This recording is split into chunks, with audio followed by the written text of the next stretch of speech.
Good morning students, myself Aditya Solanki, I am your SST teacher. Welcome to Vida Pani online classes. In today's video we are going to start your chapter 3 of history, the Sultans of Delhi. In this video we discuss about Delhi Sultanate, यानी कि इस video में हम लोग इस chapter को start करेंगे और इस चैप्टर में हम लोग दिल्ली सल्तनत के बारे में पढ़ेंगे। अभी तक हम लोग क्या कर रहे थे, हम लोगों ने जब पहला चैप्टर पढ़ा था तो हम लोगों ने ये पढ़ा था कि अपनी बुक में, इस बुक में यानी कि 7th क्लास की जो बुक है उसमें हम लोग मेडिवल हिस्ट्री के बारे में पढ़ेंगे, यानी कि भारत के जो मध्यकालीन इतिहास है उसके बारे में हम लोग पढ़ेंगे। और मेडिवल को भी दो पार्ट में बांटा गया था, आपको ये भी बताया गया है। पहला है आपका क्या, लेटर मेडिवल, पहला है आपका अर्ली मेडिवल और दूसरा है आपका लेटर मेडिवल। तो अभी तक आपने जो पहले दो चैप्टर पढ़े थे वो थे अर्ली मेडिवल के, और इस चैप्टर से आपका लेटर मेडिवल पीरियड शुरू होता है, यानी कि जो दिल्ली सल्तनत शुरू होता है वो आपका लेटर मेडिवल पीरियड में आता है। तो चलिए हम लोग स्टार्ट करते हैं इस चैप्टर को।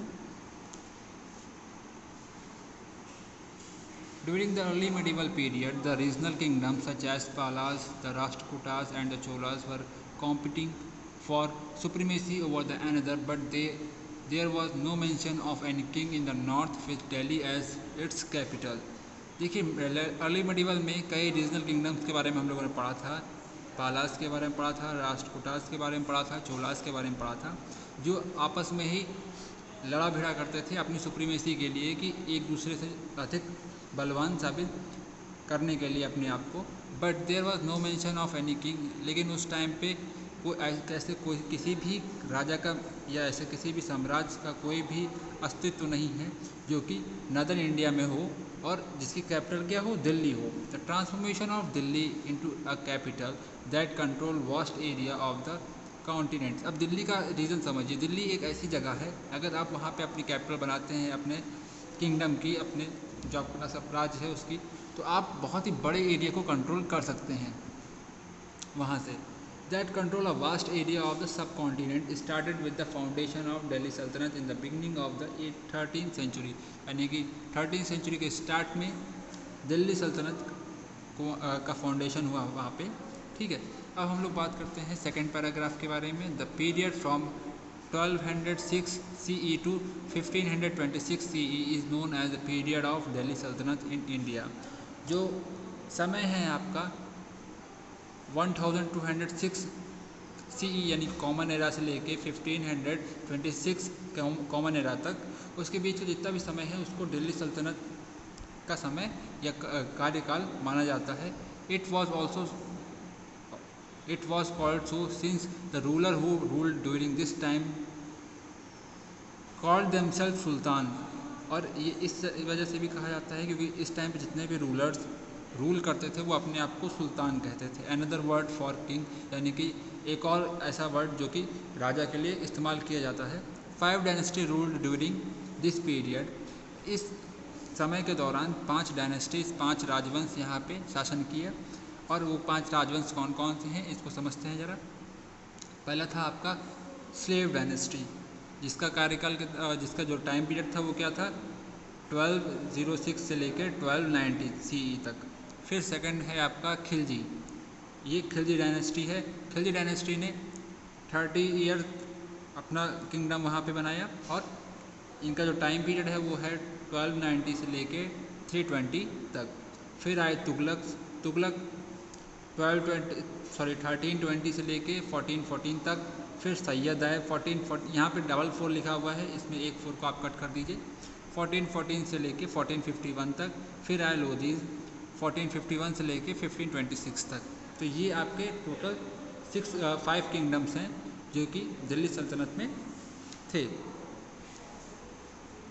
यहाँ पे डायनेस्टीज़ वर्ड का यूज़ हुआ। डायनेस्टीज़ वर्ड मतलब होता है राजवंश, यानी कि जब एक ही परिवार का या एक ही परिवार से लगे हुआ कोई शासन करता है तो उसको हम लोग राजवंश कहते हैं।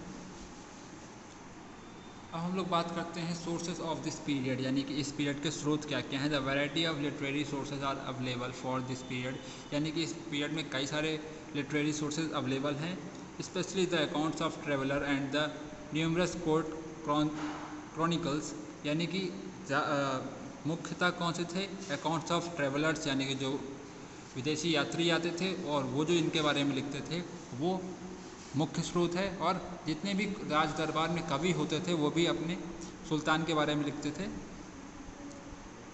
यहाँ पे दो फॉरेन ट्रेवलर का नाम बताया गया है, एक इब्न बतूता है और दूसरा है आपका Marco Polo had visited India during this time, and both had written extensively about the condition of Indian people and their culture।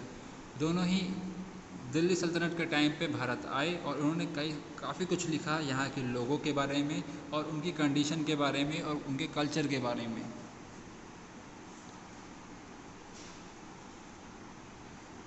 From the chronicles of Zayuddin Barani and Sham I Siraj Afif and Mihaj I Siraj, who come to note the various court proceedings and the personal and public lives of the Sultan। ये सब राज दरबार कवि के नाम हैं जो कि अपने सुल्तान के बारे में बताते थे और वहाँ के जो पर्सनल लोग थे या पब्लिक लाइफ थी उनके बारे में हमें जानकारी देते थे। About their administrative and military duties, coins, weapon, inscriptions, Tom and monuments among other archaeological sources are also valuable source and rich testimony of the period। और भी आर्कियोलॉजिकल सोर्स हमको इस पीरियड के मिलते हैं, यानी कि जैसे आपको जो कॉइन्स मिलते हैं, वेपन्स मिलते हैं, इंस्क्रिप्शंस मिलते हैं, टूम्ब यानी कि जो समाधि होती है वो, और मॉन्यूमेंट्स यानी कि जो भी किले और जो भी बिल्डिंग्स बनवाई जाती हैं वो, ये सब उस टाइम पीरियड का आर्कियोलॉजिकल सोर्स हैं। अब हम लोग बात करते हैं स्लेव डायनेस्टी के बारे में। When Mohammad Ghori died in 1206, यानी जब मोहम्मद गोरी की मृत्यु हुई। मोहम्मद गोरी एक तुर्किश इन्वेडर थे। जब यहाँ पे वो आए थे तो उन्होंने किसका सामना किया था? यहाँ पे पृथ्वीराज चौहान का सामना किया था। जब पृथ्वीराज चौहान को उन्होंने हरा दिया था तब वो दिल्ली पे अपना किंगडम फाउंड कर दिया था उन्होंने, यानी कि अपने किंगडम का फाउंडेशन उन्होंने कर दिया था। और 1206 में उनकी मृत्यु हो गई। There were no successor to his empire, यानी कि उनका कोई भी उत्तराधिकारी नहीं था जो उनके किंगडम को संभालता। His territory were divided among his Turkish slaves, और उसके जो बड़ा सा साम्राज्य था, उसकी जो टेरिटरी थी वो उसके तुर्किश स्लेव्स में बट गई थोड़ी थोड़ी, यानी कि जहाँ पे जो भी उसका स्लेव था वो उसका मालिक हो गया, क्योंकि उसके ऊपर अब कोई तो रहा नहीं। Delhi was given to Qutubuddin Aibak who founded the Mamluk और स्लेव डायनेस्टी। दिल्ली दी गई कुतुबुद्दीन ऐबक को, यानी कि जिन्होंने ममलुक डायनेस्टी या स्लेव डायनेस्टी का फाउंडेशन किया, यानी कि इसको बनाया। अब यहाँ पे समझिएगा, स्लेव डायनेस्टी या ममलुक डायनेस्टी को हम लोग गुलाम वंश भी कहते हैं। गुलाम वंश क्यों कहते हैं इसको समझिए, क्योंकि जो स्लेव डायनेस्टी होती है, यह स्लेव का मतलब ही होता है गुलाम, ठीक है। तो यहाँ पे जो कुतुबुद्दीन ऐबक थे वो स्लेव थे किसके? मोहम्मद गोरी के। इस वजह से यहाँ पे जो नाम यूज़ हुआ है इस राजवंश के लिए वो स्लेव यूज़ हुआ है। अब हम लोग बात करते हैं कुतुबुद्दीन ऐबक के बारे में। Qutubuddin Aibak was a generous and kind hearted ruler, यानी कि ये बहुत ही काइंड हार्टेड रूलर थे, यानी कि इनका हृदय बहुत ही नम था।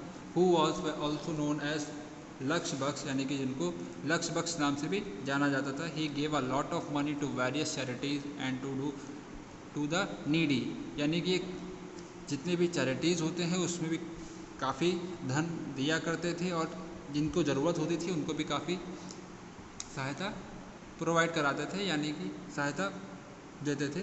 इन हिज 4-year रूल, यानी कि इन्होंने केवल 4 साल शासन किया। He began to construction of Qutub Minar and Quwwat ul Islam mosque but died before their completion, यानी कि इन्होंने अपने 4 साल के रूल में ही कुतुब मीनार का निर्माण और क्वात उल इस्लाम मॉस्क्यू, यानी कि एक मस्जिद का नाम है, उसका भी निर्माण इन्होंने स्टार्ट करवाया। बट निर्माण केवल स्टार्ट करवाया था, ख़त्म करवाने से पहले ही उनकी मृत्यु हो गई। फिर हम लोग पढ़ते हैं दूसरे रूलर के बारे में, जो कि हैं शाम उद्दीन इल्तुतमिश। अब इल्तुतमिश के साथ इनका क्या रिलेशन था आप समझिएगा। कुतुबुद्दीन ऐबक के जो दामाद थे वो थे इल्तुतमिश, यानी कि सन इन लॉ कौन थे, इल्तुतमिश थे। तो Qutubuddin Aibak was succeeded by his son in law Iltutmish, who is recognised by historian as the first true ruler of the Delhi Sultanate. यानी कि दिल्ली सल्तनत के पहला सुल्तान किसको कहा जाता है, इल्तुतमिश को कहा जाता है, क्योंकि कुतुबुद्दीन ऐबक ने कभी भी अपने आप को सुल्तान डिक्लेयर नहीं किया, कभी भी अपने आप को सुल्तान नहीं माना।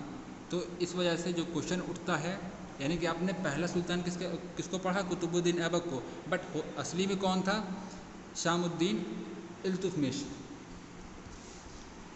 ही faced many problem while trying to consolidate the Saltanat, यानी कि अपने किंगडम को, अपने सल्तनत को इकट्ठा करने में या एकजुट करने में इनको बहुत सारी समस्याओं को सामना करना पड़ा। However he was successful in protecting it's north west frontier against the Mongols and there leader Changez Khan. और लेकिन इनको सफलता प्राप्त हुई अपने नॉर्थ वेस्ट की जो इनकी फ्रंटियर थी या जो सीमा थी, वहाँ से मंगोल्स से अपना बचाव करने के लिए, जिनका लीडर का नाम था Genghis Khan. He also expanded his territories by defending the Rajput ruler of Ranthambore, Mandore और जालोर, और इन्होंने कई राजपूत रूलर को भी हराया। And even annexed part of Bengal and Bihar, और बंगाल के कुछ पार्ट को और बिहार के कुछ पार्ट को भी अपने हिस्से में किया। Since his son were weak and not capable enough to rule as sultan, he crowned his daughter Razia Sultan as a successor. अब यहाँ पे एक चीज़ समझिएगा, इनका जो लड़का था वो बहुत ही वीक था, बहुत ही कमज़ोर था, इस वजह से वो कैपेबल नहीं था कि इस सल्तनत को हैंडल करे। तो इसी वजह से इन्होंने अपना जो राज सिंहासन था वो किसको दे दिया, अपनी डॉटर, अपनी पुत्री रज़िया सुल्तान को दे दिया, जो कि इनकी उत्तराधिकारी बनी। स्टूडेंट्स, आज की वीडियो में हम लोग यहीं तक पढ़ते हैं, और नेक्स्ट वीडियो में हम लोग पढ़ेंगे रज़िया सुल्तान के बारे में, और भी जो जितने भी सुल्तान्स हैं स्लेव डायनेस्टी में, और आगे जो डायनेस्टी है खिलजी डायनेस्टी, उसके बारे में पढ़ेंगे। आज की वीडियो में इतना ही। Thank you very much.